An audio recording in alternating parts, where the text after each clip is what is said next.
You are correct. It is likely easier and probably saved my landlord quite a bit of money when the place was being retrofit. However, two bits of exposed trunking here, one of which is the cooker, the other one is, I have absolutely no idea, probably the boiler. And that's just for the kitchen. Obviously there's the trunking for the kitchen lights, and then the rest of the wiring in the kitchen is actually built into the wall because all the walls are fake. When someone retiled in here, they recessed everything into the wall and then tiled on top of it. I've lost about an inch on every wall in that kitchen because of the way the tiling was done. But in here it's the same problem.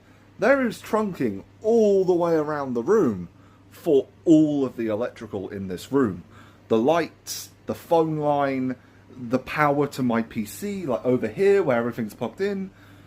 Every single plug socket in this room, in this flat, is using trunking.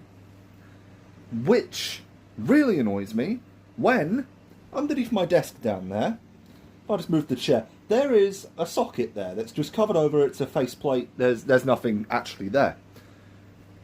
There's embedded cabling in the wall still, or at least there is there.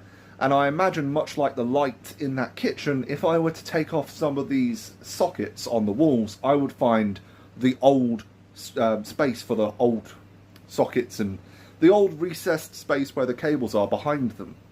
I suspect that's the case in here as well, because that's the only plug socket that I found. Which, now I understand this building was built in the 60s, it wouldn't have been wired for modern technology, but it definitely had more than one plug socket, especially since it's plumbed up for a washing machine. And yeah, that's kitchen, I know, but still, it definitely had more than one plug socket.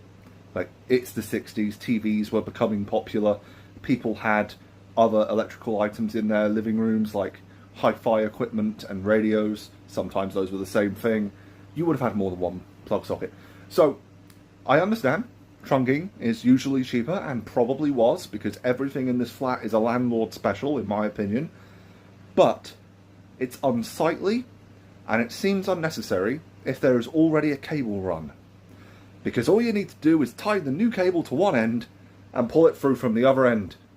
That's literally how you do cable runs. I've done them before when I ran Ethernet through my old house. Yeah, I ran Ethernet in my old house, back when I was living with my parents.